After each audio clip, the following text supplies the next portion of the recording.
Welcome to Global Policy Cast, a podcast which opens the inner workings of international governance through conversations with those who have shaped policy from insight to impact. Hosted by Insights International with its co-founder Arpit Chaturvedi and Suresh Kumar, a career civil servant with nearly 40 years of implementing policy on the ground. Global ideas, real governance. Welcome to Global Policy Cast. As someone who has been stationed in the Middle East and Iraq in the past, Asha Castleberry-Hernandez brings a unique view to what we usually do not understand about Middle Eastern politics. She has served as a presidential appointee in the State Department under President Obama and currently serves as the chairwoman and foreign policy advisor for Congressman George Latimer's Citizen Task Force in the United States House of Representatives. Advising on foreign policy and military affairs, she is also an adjunct professor at the Georgetown University Walsh School of Foreign Service. Join us as we discuss U.S. foreign policy and the connection of foreign policy in general with domestic policy making in this episode of Global Policy Cast. Thank you so much for joining us in this Global Policy Cast. Mr. Kumar and we are excited to be speaking to you today. You have had such an interesting career. You've done, so many interesting roles. But tell us a little bit about your trajectory and specifically, how did you end up at the State Department? Yes. Thank you so much for having me. This is a wonderful opportunity to explain my professional development and as well as current policy happening right now, especially focusing on the United States and geopolitical issues. But I started my career going all the way back to 9/11, where I was inspired to join the U.S. military. So I was commissioned in 2006 as a military officer and have been in for more than 20 years, involved in the U.S. military, acquired a lot of special skill sets, but also have been around the world, mainly the Middle East and Central America. But I will tell you, my career is multi-domain. I'm a millennial, so we're like a little bit all over the place. So it's not just defense; it's also I have a civilian side that I invest in, and one is in my my civilian side as a government employee. I worked at State Department, at the U.S. mission to the United Nations, and then later on for the Biden-Harris administration on Middle East policy. And then also in academia, taught at different schools, mainly about foreign policy, national security, looking at the executive legislative relationship. And then outside of academia, a lot of media, whether it's through published writings as well as being on so many news outlets, from national outlets, whether CNN, MS Now, CBS News, Fox News, and international outlets ranging from BBC News, Sky News, also Al Jazeera. So a wide range. And I was very intentional about that because I wanted more diverse representation in media, because media is so powerful and we need people that look like us to be talking about these specific foreign policy issues. So how did I end up at the State Department? To be honest, the military helped with that. I was a first lieutenant already with a government background. So government speaks to government. So a State Department employee recruited me to work at the U.S. mission and was comfortable with it because I was already in. And then that kind of set off the trajectory from there. And that was in 2011. And that's why I was reconsidered for the Biden-Harris administration. Sure. Thank you for, giving us a snapshot of your career trajectory, and we'll get a bit more into that during this discussion. But I want to focus a little bit on, your teaching aspect and the policy aspect of it, because this is really a policy podcast and most of our listeners are going to be, policy professionals. So given your experience in the classroom and on the ground, where do you think that, you felt that a real gap lies in how policy is practiced and how policy is taught or perceived in the academic circles? Did you feel that there's a gap? And if so, then what was it? Well, organically, there's always going to be a gap when you compare your experiences as a practitioner versus in the class. In the classroom, it's more about theory, tends to be about trends, history, versus as a practitioner, you're working on present dynamics. Mm-hmm. So it's always organically like that. Now, what's amazing is that most of the academic institutions that hired me, the purpose is to incorporate that practitioner perspective to the students, and the students loved it because if I'm talking about a specific theory, sometimes you'll see subsequently I'm applying it with a practitioner experience. So they find it very insightful, and sometimes it inspires them to go into the military or diplomacy at the State Department. So a lot of academic institutions are extremely intentional, especially Georgetown University, as far as bringing practitioners in as lecturers or adjunct professors or associate professors, because they want to expose their students to those experiences, those real world experiences. Right. And, this is something that we ask almost all of our guests, that we feel that in India, and I feel that all over the world, really, there's an increasing interest amongst the youth in understanding public policy and, diplomacy and things as such. While, at an earlier time, it was probably a very few handful of people who would be concerned about these and who would want to pursue this as a career. So what, according to you, has shifted? Why are more people interested in something like this? Because global issues, especially, are increasingly becoming a domestic issue or impacting domestic policy. So you're seeing more of that interconnection, whether it's like COVID-19, health scare, or impacts from artificial intelligence, right? Or just war in general, where we're feeling the pain at the pump right now. So you're really seeing how these global issues are increasingly impacting us domestically. So Purak and I work a lot on the intermestic policy issues, which is looking at that intersection between international issues and domestic. And that's the best way to go. I mean, President Biden said that to Kamala Harris. A great advisor or national security foreign policy professional is those that can take a global issue and explain how it impacts them domestically. So that, I think that's what it is. And also, technology is driving that too, as far as why they want to increasingly get involved in global policy.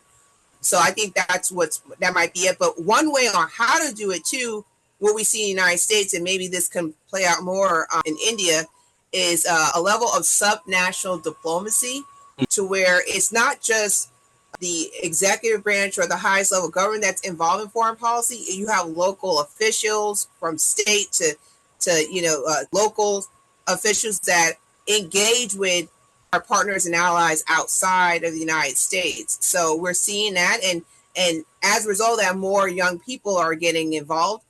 Also, too, what we're seeing is more international organizations are reaching out to younger people. When I was watching the World Economic Forum, the last one of the top leaders within WEF really underscored one way to address populism is reaching out to young people and having them more involved in international organizations, like starting up young professional programs and utilizing them more, because they are the future at the end of the day. No, absolutely. And, Mr. Kumar and I recently penned an op-ed on this particular topic. Maybe Mr. Kumar would want to reflect on that a little bit, that, the state governments in India need more foreign policy capacity. Mr. On what Asha said, if you could also share a bit of your experience. Thank you, Asha. Thank you for joining us. And it's great to hear you. While the interest in public policy is increasing and more interest is shown by the younger generation, when about 40 years back we joined as civil servants, the policies were never the subject matter of any discussion. It was always the programs and schemes were discussed all in classrooms and even in the government offices and government boardrooms and whatnot. Today, this interest in policy making and interest in public policy is growing. That's a very, very encouraging feature. At the same time, when we joined the service about 4 decades, what we saw was the basis of any public policy, and the public policies were directed by economic policy. Whatever was the economic policy of a country, whether India or elsewhere, everything was directed by the economics and the fiscal implication of the imposed by the economic policies. But today, and this is a subject which we would like to hear you more, today everything is driven by the foreign policy. Even economic policy is driven by the foreign policy. And more importantly, diplomacy has become a policy. It's not a diplomacy anymore. Yes. You see, and I find that the administrators, the civil servants, are not doing a good job or not doing a full job unless and until they understand the nuances of a foreign policy or the implications of what's happening the world over. And that's what Arpit was referring. In our country, in the state level, we do not, the external affairs, the foreign policy is subject matter of national government. And the provincial governments do not indulge in the external affairs or foreign affairs. But when we make policies at the state level, I've been in the state for the last 2 decades, whether we do agriculture policy, whether we do trade policy, industry policy, and everywhere you have to have the global ramification, you have to have reflect on the global implications of your actions, your decisions, your policy parameters. So when everything is being driven by the foreign policy, do you agree with that? If you agree, what are the implications for the future? What are the implications for the youngsters? Merely talking of public policies may not help them unless and until they understand the foreign affairs, they understand diplomacy, they understand the implications of foreign policies in the domestic policy. So the link between the foreign policy and domestic policies becomes so intertwined that it's very difficult to define that you should not know foreign policy. Today, as a civil servant, somebody tells me that foreign policy is not your subject. I will say, I can't do a good job. I can't do a full job. I won't be justified in making my policies and taking my decisions. So what do you think is happening world over in terms of foreign policy versus domestic policies? Yes, thank you for the question, Mr. Kumar. That was very insightful as far as what's happening. There's a couple of moving parts that I'm thinking of right now, but one is, once again, I believe that it's increasingly becoming more relatable than not. So I think that's what we're learning as a masses. I would say we're gradually learning it, but we're learning that as a masses. So that's why you're seeing an increase. But another thing too, going back to subnational diplomacy as far as state and local officials' involvement now, but why was that more absent before? It's because, to be honest with you, a lot of state and local officials don't have a background in foreign affairs or foreign policy. So, like in the United States, you'll see that some of them are now members of Congress or senators, but if you look at their background, they don't have any background in national security and foreign policy. So they're bringing in a limited experiences involved in this, and so they become more reactive when it comes to foreign policy, based on responding to a crisis, or whether it's involving the global tariffs to the war in Iran. They're kind of more forced, and sometimes on the low, learning while they're in the job as far as about these issues. So I think on a local era, we have to kind of underscore this point of global.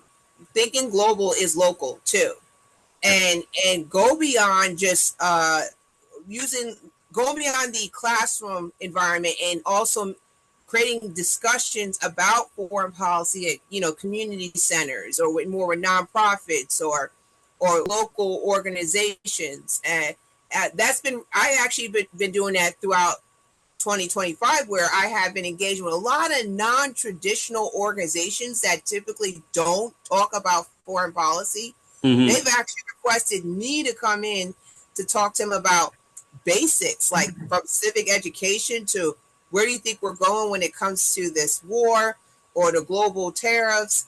I even just recently, when a member of Congress spoke to local businesses about what are the outcomes when it comes to the global tariffs, right? Sure. With all these countries. So they do a lot. I know, especially in the United States, a lot of them do not know. We have to bring these practitioners in these local areas and have these conversations. And sometimes it just doesn't involve local or state elected officials. It's just having those community conversations. We need more of that. No, absolutely, absolutely, Asha. Yeah.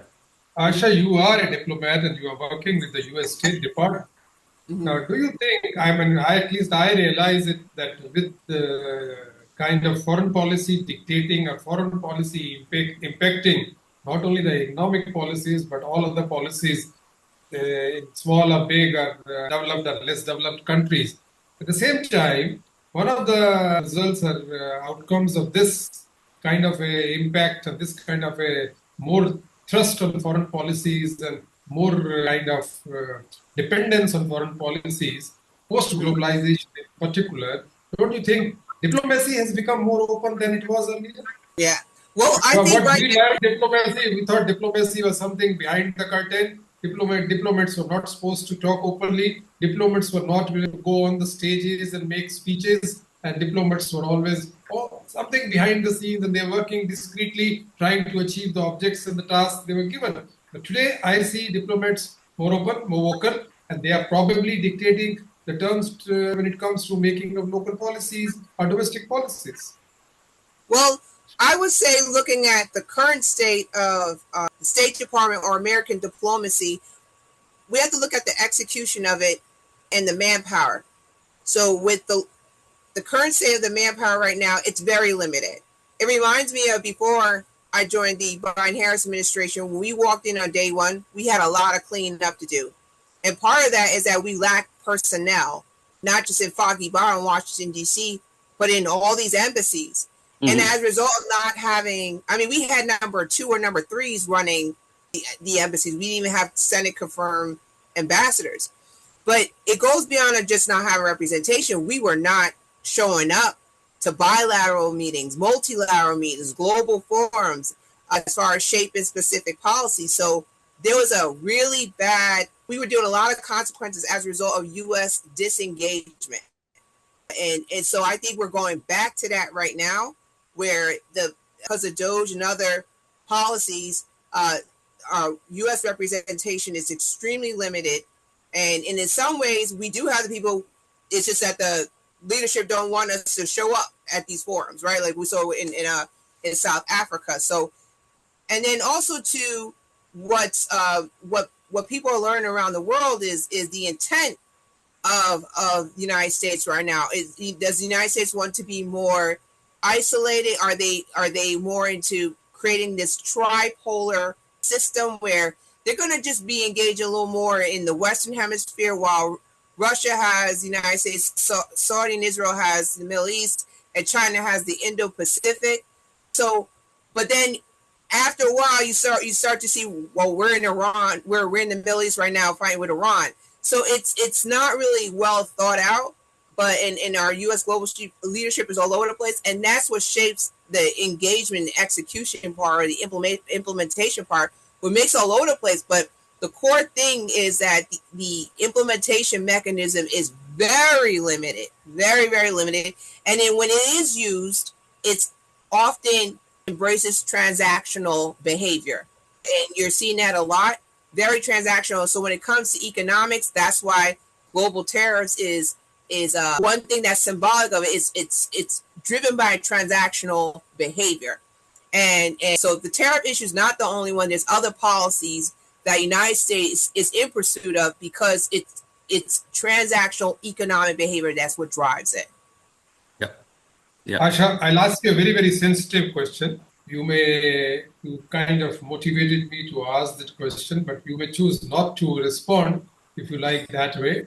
These days, our impression is, based on what we see in media, what we hear in media, what we read, and what's happening world around, that US's foreign policy is very, very open, very, very vocal. US is very vocal about its foreign policies, the way different countries are being kind of dealt with or directed.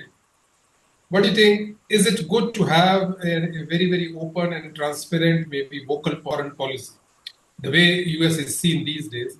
Also, the related question, What's the policy of US on Iran? What's the policy of US with regard to India? I'll be more keen to listen about India. Of course, Iran is a hot subject these days, but India and China are the two countries which are discussed more in US. Because last year I spent 6 months in US. I'll be again in US next month. So the way we talk about it, the Indian diaspora, the Punjabi diaspora in US, the China and India are the two kind of topics of hot discussions in US Yes. foreign policy. But why should we have that kind of a very, very vocal foreign policy? Is that good to do that?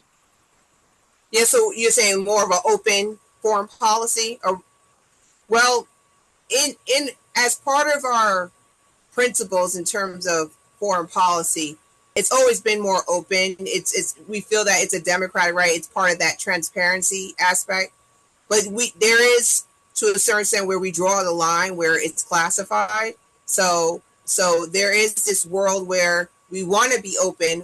And that's a one way to build with our allies and partners. But then there is this classified world where we have to be covert about what we do as well. But Asha, I interrupt you. Yes, it's good to have a democratic way of doing the policies and informing the citizens that the world over about the policies and their impact and their outcomes. But no other president of US has been as vocal as the present president is. yes, a president should be vocal or inform the American people about what they're doing, especially when it comes to the situation you see in the Middle East or war. What we see in the past, whether you're looking at President Bush involved in Iraq or President Obama involved in Libya, whether you agree with it or not, they did inform the American people, the international community about what they're trying to do.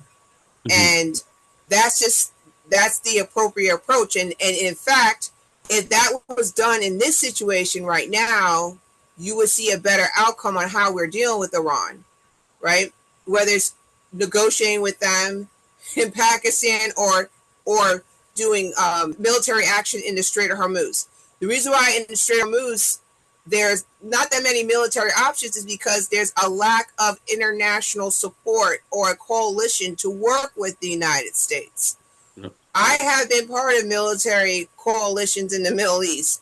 Yes. Those are favorable. They help out. They bring out different assets that we need moving forward. And sometimes they even have a better way in negotiating what we need to get done than we do it on our own unilaterally. So there's a lot of assets that are brought to the table when you build out an international coalition. But going back to the openness or informing the American people, you have to. And at the end of the day, the President of the United States is a political position. So you have to win the hearts and minds of the American people, especially when it comes to military intervention. You've just seen over the years, both left, right, it became a horseshoe issue that we're not really in favor of military intervention. Yep. That's definitely a horseshoe issue. So the President of the United States now has to really, they have to be more responsible and explain to the American people than before for Obama and Bush, because of the fact that it over time became a political topic, as far as we're not in favor of political regime change or military intervention. It was a Asha, in that sense, do you agree that the statement made by the US president on the Indo-Pakistan conflict before the ceasefire was announced by government of India or government of Pakistan, the ceasefire or the end of the war or end of the operation was announced in the US? Is that kind of a statement you consider as an open foreign policy, or is it something which is avoidable? Well, you can look at it two different ways. First is, I do agree that the United States should help with bringing peace between two sovereign states. Yeah, I agree with true. that. But Yeah. then I disagree where if implementing that peace between the two is not authentic and it's being rushed or being used to say I won a peace prize, a Nobel Peace Prize, that's where I have a problem with. And that's where it becomes problematic. And then also, it's misinforming the world, especially the American people. So we have to know if the peace agreement deal is fragile, like what they said earlier, or it's sustainable. Mm-hmm. That helps understand the credibility of the United States. So if we want to bring peace between two countries, if it's authentic, fine. If it's not, then that needs to be clear or coherent in terms of communicating that to the two parties and the rest of the world. And it should not be a conflict or an issue like that should not be used based on what you want in terms of trying to get some sort of recognition. So, but don't you think that authentic statement on the peace settlement between two warring factions, be that Pakistan or India, or for that matter any other two countries, should come from the authorities in those countries? yes, The Prime Minister of India or the Prime Minister of Pakistan should have said that we have come to a peace agreement, we have settled, and there will be no further conflict, there will be no further firing, or further attack on each other. Why should a party, yes, negotiating peace, bringing the two warring factions to the peace is a good part, and we appreciate the role of US. At the same time, the authentic statement should have come from the two countries, not from the US. yes, and to a certain extent, that's reflective of being a little bit imperialistic, and you're seeing that with regard to the United States, especially when it comes to global South countries, where I could just slap on to you this, you're going to go in that direction, right? Just like, hey, I'm in Venezuela now after taking Maduro out. Oh, by the way, I'm going to tell you that the Shah's son is going to be the next next supreme leader. So it's another form of version of that in terms of telling a country what to do versus being multilateral or using diplomacy to reach that consensus among all the parties. So it's a pattern right now under this administration. Mm-hmm. Let me come back a little bit to Middle East and your experience in the Middle East, because you've served in Kuwait and Iraq and Jordan, and I wanted to understand that what do you think that general policy makers do not understand enough about that region? And if there was something that you understood about that region by going there and you probably didn't know before. Yes, thank you for the question. So I deployed there from 2012 to 2015, built on a lot of tactical operational experiences, and somewhat strategic because I worked with multiple ambassadors there. Sure. But then later on, worked on the strategic level with the Biden-Harris administration. One thing I did learn is a lot of American practitioners tend to be out of touch with the cultural and geopolitical issues. And also, too, since 9/11, there's a certain view about the Middle East that does not align with what is the Middle East when you're actually out there. Like, I'll give you a perfect example. Yeah. I believed in the Iran deal. Why did I believe in the Iran deal? In fact, I wrote a couple of op-eds supporting President Obama because President Obama wanted Army veterans to tell them why do you support the Iran deal. One reason is because while working in Kuwait, I worked with militaries that had a mixture of Shia and Sunni Muslims working together. They coexist peacefully. There was a lot of potential as far as doing more with them. There was a lot of peace. So so that was what made me believe that through diplomacy, we can achieve Iran from not acquiring a nuclear weapons program, because there's prospects, there's a foundational aspect here where we can do stuff with them peacefully. And now, I'm not naive about the malign activities that they've orchestrated throughout the region, but I'm not going to push to the side that there is peace there too, where you have Iranian Shia Muslims that live in Sunni countries that work just fine with us. So I did not know that before I arrived in the region. And I only know that because I work there. And a lot of Americans don't know that. So it was it was a lot of insight that helped me say to President Obama's team, yes, I support it as a result of working with them. Another thing where we have it wrong is that there's always a disconnect between the practitioners in Washington and those that serve in military operations or the ambassadors that are forward.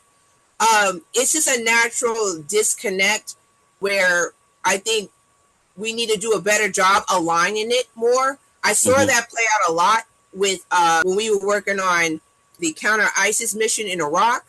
A lot of dynamics that were happening there, they just were not finding out in Washington, D.C. So the policy guidance come from them was a little off as far as what they need to tell us. Yeah. And then another thing too is Congress. There's some stuff in Congress, some legislation in Congress that needs to be passed in order to make it more effective in the Middle East as far as U.S. Policy. So because political polarization is so bad in Congress, a lot of things don't get passed. Like right now, you see with the War Powers Resolution. So when that happens, that impacts us in the military operations that you're seeing right now. And what makes matters worse is that the average American does not know that. And so that's why you won't see a protest. You won't see pushback on what's happened because they don't understand those dynamics at all as a result of education and also experiences. So, and then misinformation, disinformation too on social media. So that also what causes a misinformed understanding of what's happening out there. Now, I will say, based on what's going on, more Americans are paying attention, and it reminds me of when 9/11 happened or when we invaded Iraq. You did see a peak of interest amongst the American people. Like when I'm talking to a lot of them, they understand the dynamics of the Strait of Hormuz, and if as long as it's going to impact us at the pump, the gas pump.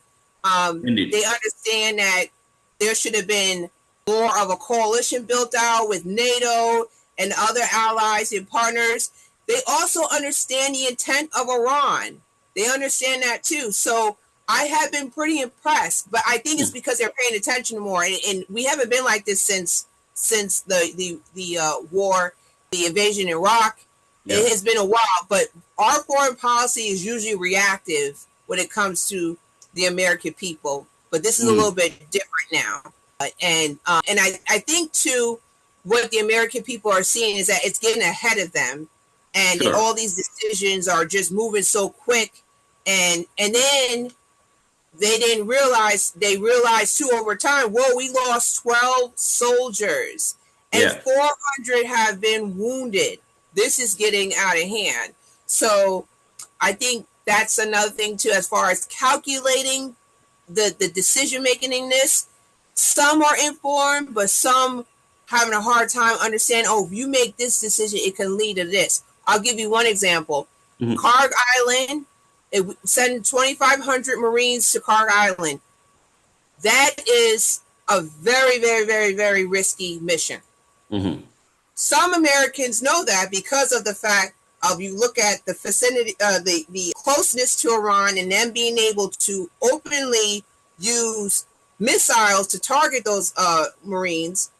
They understand how risky it is. Versus there's just some that just don't. But I think we're on a level of where they do understand how risky it is for them to seize Karg Island. But I think we're at a point right now where a lot of Americans do see that there's a lack of strategy, a lack of strategic objectives that we're trying to achieve. And this is more of a tactical driven operation than achieving those strategic objectives. And you can see what have played out recently in Pakistan with regards to the negotiations. They failed over the weekend. Because the American people are not realizing the style that you need, or the strategic patience you need to negotiate with Iran. like we had to do with the JCPOA. It took about a year and a half. It's not going to happen overnight with Iran. Yeah. So, and one last thing is culturally, I think, especially from the White House, I think they underestimated the culture of Iran, which is really bizarre to me. But I think they compared it too much to Venezuela. We went into Venezuela, we removed Maduro. Right now, they're going through political changes, but does Venezuela look like Iran right now? No, it's totally different. But I think they were too busy comparing the stability part of it, looking at Venezuela, and they wanted it to apply to Iran, and they underestimated that. Mm-hmm. Yeah, yeah. Asha, I think we'll move back from foreign policy and too much on wars and conflicts world over. Let's talk about the economic policy. Now, one thing which is being talked about, the economic policy of present US administration, or if you want me to call it the present Trump administration, is that the policy is to introvert, and US has moved away from globalization.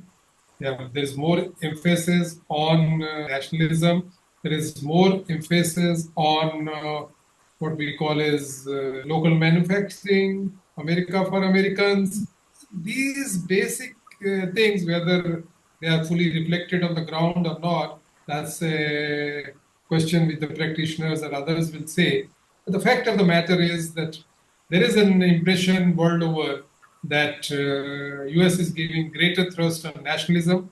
The US is retracting from globalization, and as a result, all this tariff wars, increasing the tariff, giving the thrust on local manufacturing, all these things are happening. Do you think is it the right thing to do and kind of withdraw from nationalization, withdraw from globalization, and go back to nationalism? Yes. Thank you. Well, looking at globalization, I would say there's benefits and costs that are associated with it. But the United States has benefited more with regards to globalization than costs. I'm not against the idea of addressing those costs. If we have to, negotiate or look at different trade deals where we have kind of lost out over time as far as accruing more costs out of those deals, yes, let's relook at that. In fact, during the Biden administration, Ambassador Tai aggressively worked on that with the trade administration, where she relooked at some deals with China as far as those that came off unfair, addressing those significant malpractices that were hurting American workers or American businesses. So you can, a lot of things are imperfect, right? And then also looking at the effectiveness of international institutions or Bretton Woods institutions like the World Trade Organization, the IMF, the World Bank. How effective has that been, right? The World Trade Organization is always getting pushed aside, and you're hearing that a lot probably right now at the SEMA 4 conference, where they're going to be going really intense in terms of talking about the effectiveness of the Bretton Woods institutions. But going back to the WTO, populism has exposed the lack of effectiveness as far as holding United States, China, and others accountable for their malpractices or their unfair practices that have affected regular people and businesses, right? Yep. And then now you have this focus on supply chains, where there's a huge insecurity about that when it comes to American businesses and with the current administration because of the lack of control we have with global supply chains. So as far as the United States shifting more towards nationalism, I honestly think it's out of a myopic view, but I think you're going to see a reaction soon where we want to go back to where we were before.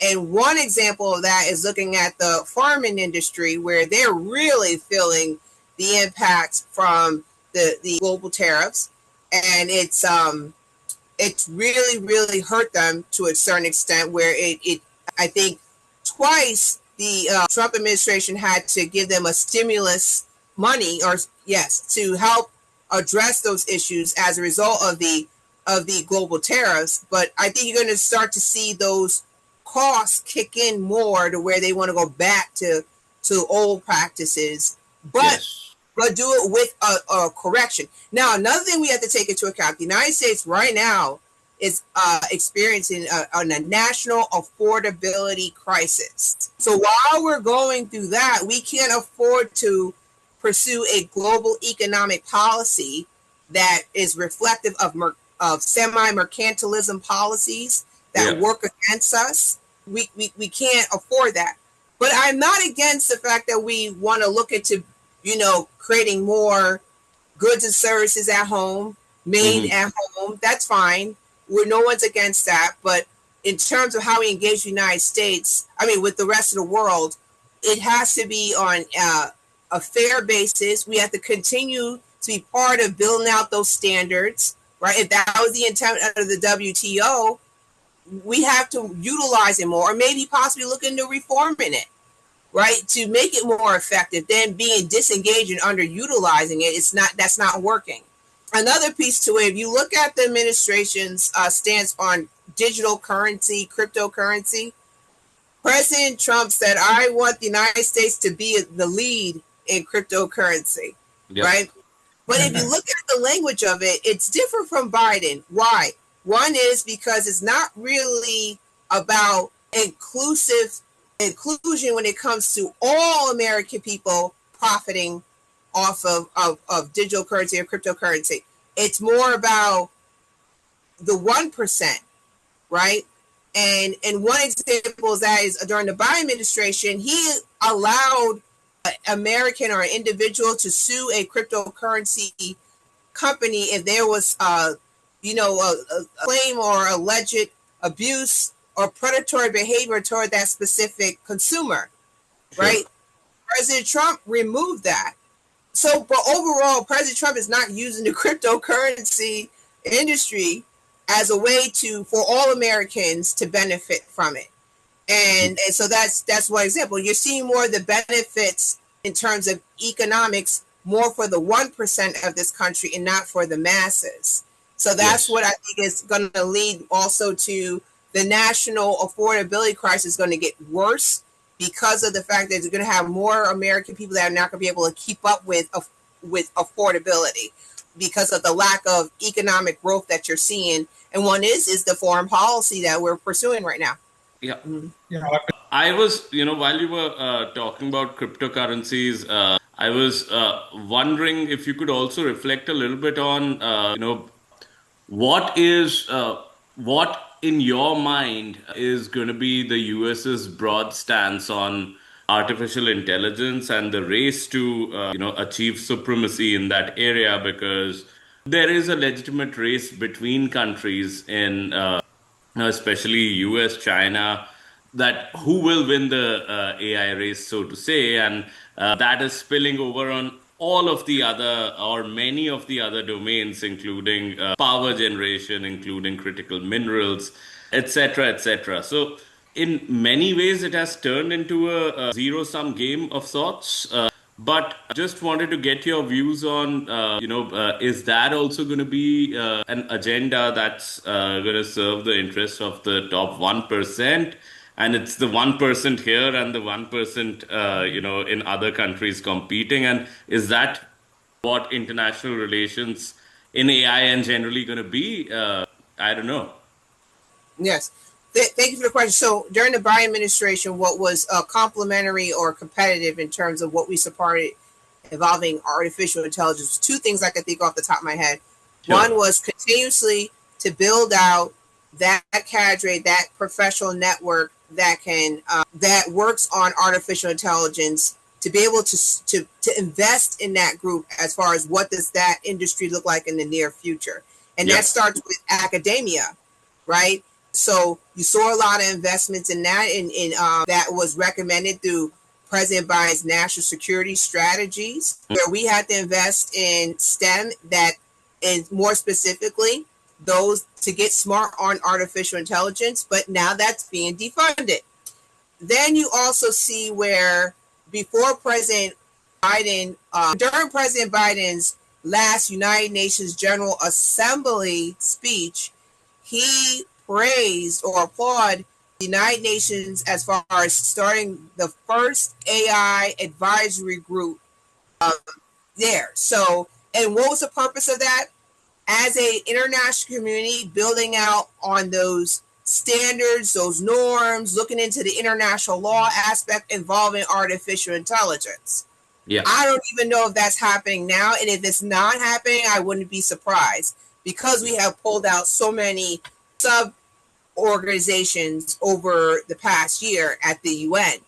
So we're not really building out that competitive group in the United States involving artificial intelligence, nor we're really engaging with the international community involving how do future international norms, standards look like. Now, if we are doing it, it's probably a smaller group, that 1% that's involved, but it's less inclusive. So in terms of the benefits, it's going to be more beneficial for a smaller community of people in the United States. So I think that's where we're heading. Now Congress, it's a wild card right now. There's so many issues. I will be honest with you. Congress is extremely overwhelmed with this administration, but there is some effort that's happening where Congress engages with the private sector with these tech companies to build out standards and norms and how do we work better together. And in fact, the one thing that does give me hope is that states again or local governments have built out their own frameworks when it comes to artificial intelligence, or they've funded local nonprofits or community centers where they're building out those STEM professionals of the next generation. So there is a state and local investment that's happened, despite that they have defunded it at the White House. No, fantastic, Asha. And, I think my last two questions is, one, if you could reflect a little bit about, what's happening to the climate agenda. And then we'll close it with just one last follow-up question about your advice to young folks, youth working on foreign policy. What would be your advice to them? Yes, thank you. As far as the climate agenda, of course, under a Republican administration that says climate change is a hoax, what you're seeing is a divestment in terms of programs, resources, funding towards combating climate change. In fact, I just spoke to a local mayor who just came from the last Copenhagen meeting. I think it was out, in Brazil or something like that. And I said, how's it going? Yes. I said, how's it going as far as attending these climate change conferences? And she said, it's more discouraging now because it's been defunded from government. Although this specific mayor does work with people like Mayor Bloomberg, who has a lot of money to continuously fund it as an individual, it's still inadequate because of a bulk of that funding was coming from the federal government. Sure. So there's less representation, less influence when it comes to the United States shaping how do we address climate change with the international community. So you see less of a role, like with any other issue, that we're not as involved. But going back to that subnational diplomacy effort, you are seeing still state and local officials are involved. And we saw that before in the first Trump administration, where President Trump pulled out the Paris Accord. We many like state and local officials stayed in, or individuals like Mayor Bloomberg still stayed in to work at combat climate change. So in places like DC, you will really probably not see an agenda or organization that's super active and working on this, because they're probably afraid that they're going to get defunded, or they just don't want to be a target. Sure. Outside of DC, you'll see like around, especially United Nations, where there is still some existing efforts to work on this specific issue. But again, it's a lack of U.S. representation, and our influence in this with the international community has diminished significantly. Meanwhile, we're still dealing with hurricane seasons that are getting worse every year. that connect with this. And it further justifies why we should, right, be part of this effort. And there's even scientific reports that explains how this is caused by climate change. And then also our Arctic region policy is shaped by climate change too as well. And there's a lot of assessments that support that, but we're still as a society in one party that says it's a hoax. So it's really all over the place, but right now our role in it has diminished. Yeah. No, thank you so much for that, Asha. And I still remain hopeful that eventually it seems that after this war, at least countries like India would start looking more towards moving to electric vehicles, etc., and reducing dependencies on fossil fuels. So in a strange way, this conflict would again bring us to the climate agenda. But we'll talk about that later at some other occasion. Before closing, what would be your advice for young folks who are trying to build a career in foreign policy and public policy in general?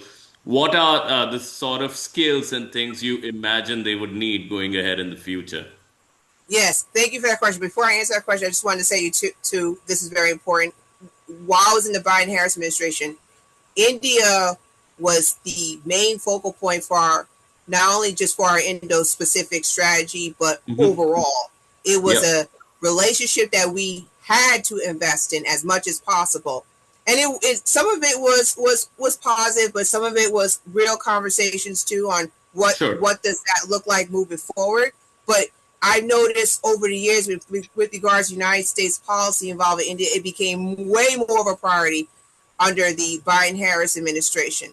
Now, what you're seeing is still important. In fact, one of the top visits that President Trump did after his visit to Saudi Arabia was with India, right? Yes.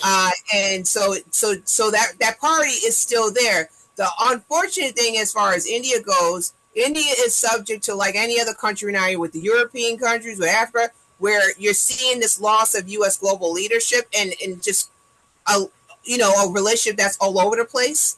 So that's what makes things a little bit more wild. And I think what's really driving the relationship with India right now is more with the private sector, United States private sector, than government right now. Although sometimes there's limitations there too as well. And so I think that's what the significant problem here is. And then there's these dynamics that have played out with regards to India where we needed them, they kind of went another direction with it because we treated them a way where we didn't really, we were very transactional about it. Like, I think it was over the Russia-China issue where India had to come in and get with Russia and others to address the Ukraine issue. And it was kind of a different approach because of how United States was shaping that kind of relationship. So India is adjusting to this new U.S. global leadership, and you're seeing that play out more and more. So anyway, as far as my advice to young people who want to get into foreign policy, there are a couple of things I would say briefly as far as what they should consider. One is to make sure you stay informed, but stay engaged with accurate information. Try really hard to stay away from misinformation, disinformation. So stay informed, read up on issues, and when you're consuming the news, look at everything. Don't just focus on one outlet. With me, I watch Fox News, CNN, MS Now, right? I mean, I'm across the spectrum. That helps me develop a 360 perspective. Number two, still pursue those internships and fellowships. I know right now it's discouraging in some ways where they have been defunded, but please consider that as far as internships and fellowships. I know in the United States, one good place to consider are still think tanks, but even in Congress with your local and state official, you can work on foreign policy there because they're sitting on a committee that works on foreign policy. So my member of Congress sits on the House Committee of Foreign Affairs. So if you want to come to him and say, I want to look into working on foreign affairs with him, he's open arms to a certain extent because he sits on that specific committee. Yes. Another thing too is to consider publishing material that reflects the expertise or your background. When you feel that you are sophisticated enough, think of developing frameworks, policy advice. Stay away from the politics. Keep it more about policy assessments. Be extremely forward thinking, or double down on your strategic predictability on how do things look in the future. Yes. And that's one way where you can do that. Also look into the entrepreneurial side of it too, like what you're doing right now, as far as building out your own hub, your own organization, where you can bring like-minded people together to work on specific issues. A lot of practitioners in DC do that. That's how new think tanks come out of nowhere, because they all got together, like-minded people, to start up a new organization that focuses on a specific issue. So don't underestimate the entrepreneurial side of it too, as well. I would agree with that a lot. Yes. Well, thank you so much, Asha. It's been a pleasure. Thank you for also mentoring in our other programs, and hopefully we'll have you again as the foreign policy evolves further, as it always does. So thank you once again for your time and for sharing your ideas with us. And we look forward to releasing. Thank you, Asha, for your very, very frank opinion. I'm glad that there's somebody who can speak the truth. Yes, there are pluses. There's always two sides of the coin, but you were very frank. Thank you. You're welcome.